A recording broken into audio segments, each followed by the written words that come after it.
Hello and welcome to my channel Happy Hours. In the last video I discussed about the Mughal painting and some regional school of painting. Today I am going to discuss about the northern and southern painting schools, and we are also going to discuss about some foreign travelers to India. So what are you waiting for? Let's jump right into our first topic for today, which is Northern India School of Painting, under which I am going to discuss about the Rajput painting first. Mostly based on the religious theme. The subject matter was taken from Ramayana, Mahabharata, Ragmala, Geet Govind, Puran, etc. The famous school under this style is Kishangarh School of Painting and Kotabundi School. The Nihal Chand was famous painter. He painted Banithani, who was a famous dancer in the court of Raja Savant Singh. All his paintings were based on the popular theme of love story between Raja Savant Singh and Banithani. Next is the Kota Bundi school. The religious painting was the theme, based on the theme of Radha and Krishna and pranks of Krishna. The hallmark is painted sky in different color and red ribbon float in the sky. Next one is the Mewar school of painting. It was extension of Upbranch school of painting. Mewar school is transition from mural to miniature. It is also known as Tamasha painting. Painter Shahibuddin was associated with Mewar school of painting. Next one is the Marwar painting school of painting. Very wide geographical area covered under this school like Jaipur, Bikaner, Jaisalmer and Jodhpur. It had very strong Mughal influence. Next is the Pahadi school. There are two schools under this. One is Jammu series and another one is Kangra series. This developed in the Himalayan region under the influence of Mughal. Paintings were based on mythology, nature, hills and valleys. There were two great painters, Nansuk and Manku, associated with this school. Next we are proceeding with the folk art. Very famous one is the Madhubani. Developed in Mithila, Bihar. Famous folk language is Maithili there. It is also known as Kohbar painting. First published reception after marriage. 1970, there was a painter, Jagadamba Devi. She got President Award.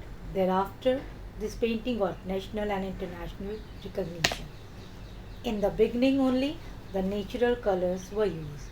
We can say the organic or the vegetable color also. First of all, the walls were painted with the cow dung. Then white color limestone is pasted over it. Then we are using the natural color to paint different pictures. It received GI tag also. Now we are proceeding to Warli painting. It is painted by the tribe of Maharashtra and Gujarat. Border known as Warli tribe. It is very close to Bhimbetka painting. They believe that the spirit sometimes comes in human form. This was presented in the form of painting. It also exhibits the movement of universe. Patkar painting. This is from Odisha, resembling with Bhimbetka, and the spirit is represented in the form of human. Pattachitra. It is also from Odisha. It is a painting of incarnation. It is related to Shiva and Vishnu worship. Next is the Bharat painting. It is from Rajasthan and Madhya Pradesh. It is painting of local deity Prabhuji and Dev Narayan. Next one is a Manjusha or Angika painting. It is also from Bihar, Bhagalpur.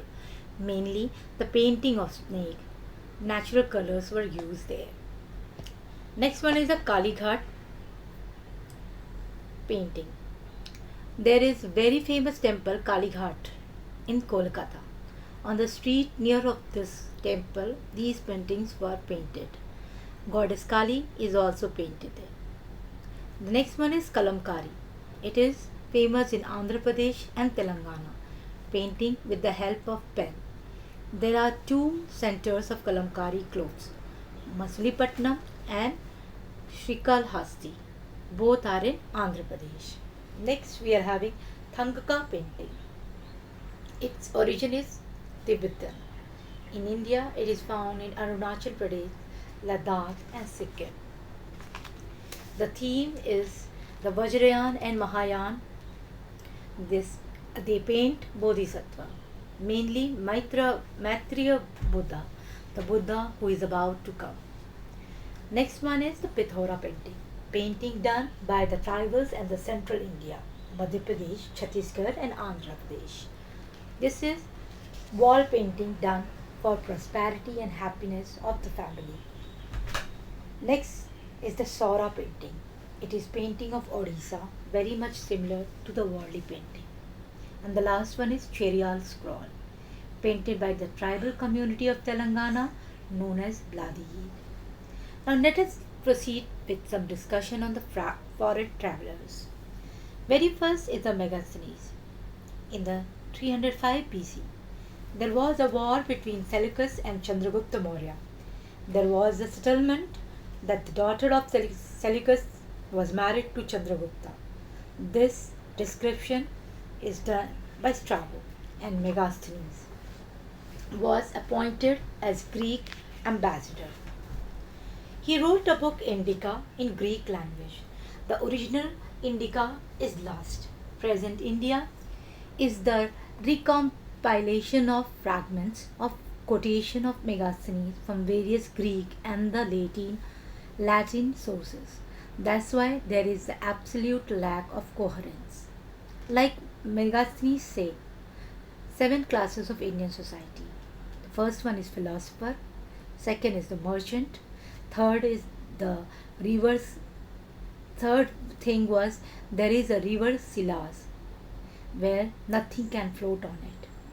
He said ants were collector of the golds. Then he said Patliputra was the administration run by the committees.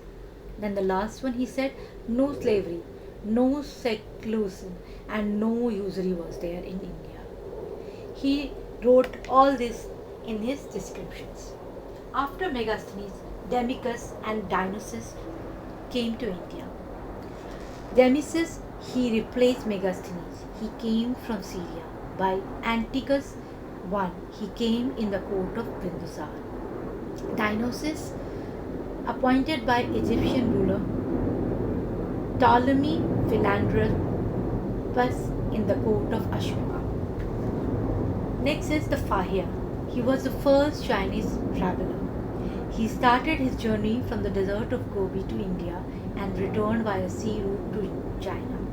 He came during Chandragupta II period. He said Kauri was used by Indians for internal trade. He basically came to collect Buddhist manuscript. Description of Fahian is the most valuable source for the period of Buddha. Next is Huanxiang.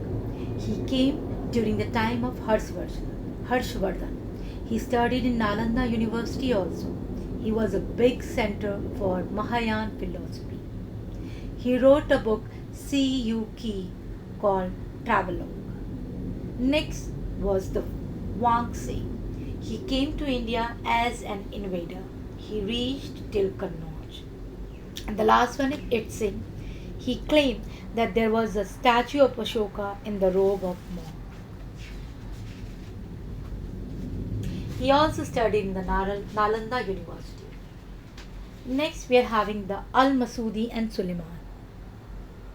They were the Arabian traveler, Arabian, and had very good relationships with India.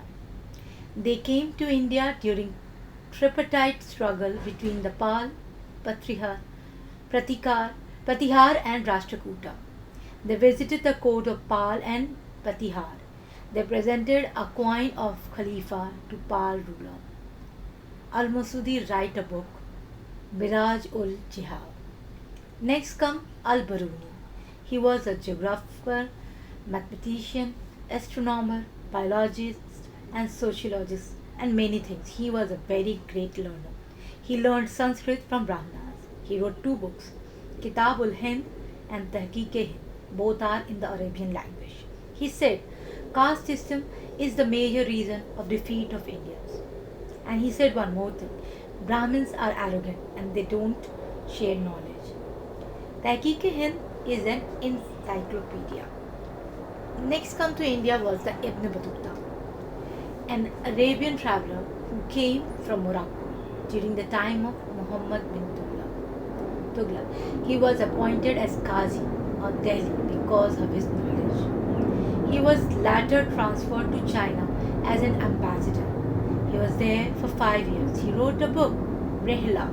On the first page, he wrote, Mahmud bin Tughlaq was a mad ruler or sultan. Rehla was a traveler.